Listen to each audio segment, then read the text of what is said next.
اور کل میں نے آپ کے سامنے بیان کیا کہ جو خوبی جو صفت قرآن کی ہے وہی صفت آل وارث قرآن کی ہے، آل محمد کی ہے. آج ایک اور صفت بیان کروں گی. قرآن کی صفت ہے، قرآن عظمت اہل بیت بیان کرتا ہے، اور اہل بیت کی صفت یہ ہے کہ وہ قرآن کی عظمت بیان کرتے ہیں. اب دونوں باتوں کے لیے روایت پیش کروں گی. قرآن کیسے اہل بیت کی عظمت بیان کرتا ہے؟ ہمارے شیعہ علماء کہتے ہیں قرآن میں 1000 آیتیں آل محمد کے فضائل ہیں، اور اہل سنت کے دوسرے جو مسالک ہیں ان کے علماء کہتے ہیں 500 آیتیں محمد و آل محمد کی شان میں ہیں. اچھا کیسی شان میں ہے؟ سورہ آل عمران کی آیت نمبر 61. وہ آیت کب نازل ہوئی؟ آیت مباہلہ ہے. جب نجران کے عیسائی آئے اور نجران کے عیسائیوں نے کہا کوئی نبی آیا ہے، حضرت عیسیٰ علیہ السلام کہہ گئے تھے میرے بعد ایک نبی آئے گا اور وہ آخری نبی ہوگا، اور ایک نبی آئے چلو اس کو دیکھیں وہ سچا نبی ہے کہ نہیں، اگر سچا نبی ہوگا تو اس کو مان لیں گے. پوری قوم نے اپنے درمیان سے 70 آدمیوں کو نکالا، یہ نیک لوگ ہیں، پرہیزگار لوگ ہیں، اور ان 70 کے قافلے کو بھیجا گیا جاؤ مدینے جا کے دیکھو وہ سچا نبی ہے یا نہیں ہے. اور ان 70 میں جو سردار تھا، جو پادری تھا سب سے بڑا عاقب وہ تھا، اور 3 وہ لوگ تھے جن کی بات اس قوم میں سنی جاتی تھی. وہ چاروں لوگ نکلے اور آئے رسول کے پاس. رسول سے کہتے ہیں حضرت عیسیٰ کا تو کوئی باپ ہی نہیں تھا، تو اللہ ان کا باپ ہے، ایسا ہو سکتا ہے کسی کا باپ نہ ہو؟ بحث کر رہے کہ حضرت عیسیٰ اللہ کے بیٹے، اور رسول کہہ رہے ہیں نہیں، عیسیٰ اللہ کے نبی ہیں، اللہ کی کوئی اولاد نہیں ہے، اللہ نور ہے، مگر وہ ماننے کو تیار نہیں ہے، ہٹ دھرمی ہے، بحث ہو رہی ہے. پروردگار عالم نے آیت کو نازل کیا. کون سی آیت؟ سورہ آل عمران کی آیت نمبر 61. فَقُلْ تَعَالُوا نَدْعُوا أَبْنَاءَنَا وَأَبْنَاءَكُمْ وَنِسَاءَنَا وَنِسَاءَكُمْ وَأَنفُسَنَا وَأَنفُسَكُمْ ثُمَّ نَبْتَهِلْ فَنَجْعَلْ لَعْنَةَ اللَّهِ عَلَى الْكَاذِبِينَ. اللہ نے کہا میرے حبیب اب ان سے بحث مت کرو، مباہلہ کرو. ان سے کہو تم اپنے بچوں کو لاؤ، ہم اپنے بچوں کو لاتے ہیں، تم اپنی عورتوں کو لاؤ، ہم اپنی عورتوں کو لاتے ہیں، تم اپنے نفسوں کو لاؤ، ہم اپنے نفسوں کو لاتے ہیں، اور پھر سب مل کے ثم نبتہل، پھر مباہلہ کریں گے، اور جو ہم میں سے جھوٹا ہوگا اس پر اللہ کی لعنت نازل ہوگی. جب یہ آیت آ گئی تو رسول خدا نے جناب سلمان فارسی سے کہا سلمان فارسی فجر کے بعد کل مباہلہ ہے، فلاں مقام پہ جا کے صفائی کر دو اور کچھ بچھا دو، آئیں گے ہم اور آ کے مباہلہ کریں گے. اب سلمان فارسی کو حکم ہو گیا. تاریخ کہتی ہے سلمان فارسی گئے، فجر کا وقت ہے، گئے وہاں جا کے جھاڑو لگائی، زمین پہ صاف کیا اور ایک لال رنگ کا کارپیٹ بچھا دیا. میرا دل چاہتا ہے میں جملہ کہوں گی جو آج تک دنیا میں ریڈ کارپیٹ کی رسم ہے، کوئی تقریب ہو تو ریڈ کارپیٹ بچھتا ہے. یہ عیسائیوں کو یاد ہے جو وہ آج تک بچھا رہے ہیں.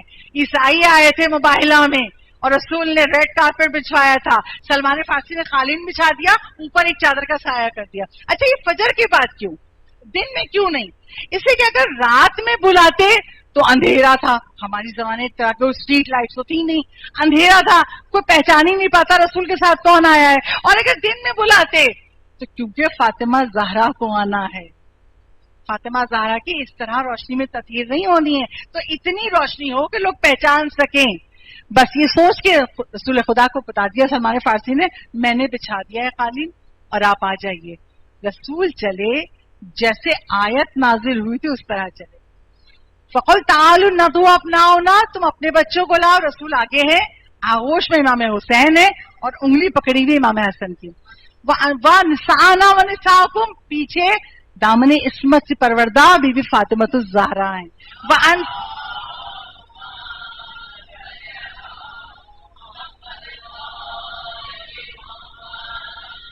پھر وَأَنفُسَنَا وَأَنفُسَكُمْ، سب سے پیچھے نفس رسول، امامت کے وارث کون؟ مولا متقیان علی ابن ابی طالب علیہ السلام. جس طرح آیت آئی تھی اسی طرح ترتیب میں آئے. اچھا پہلا سوال جو آپ نے بہت مجالس سے سنا ہوگا، اللہ نے کہا تھا کہ تم اپنے بچے کو نہیں، تم اپنے بچوں کو لاؤ. ہم اپنے بچوں کو لاتے ہیں. تم اپنی عورتوں کو لاؤ، ہم اپنی عورتوں کو لاتے ہیں. تم اپنے نفسوں کو لاؤ. بات جمع کی ہوئی تھی مگر رسول ہر منزل پر ایک کو لے گئے. بچوں میں حسن حسین، عورتوں میں فاطمہ زہرا،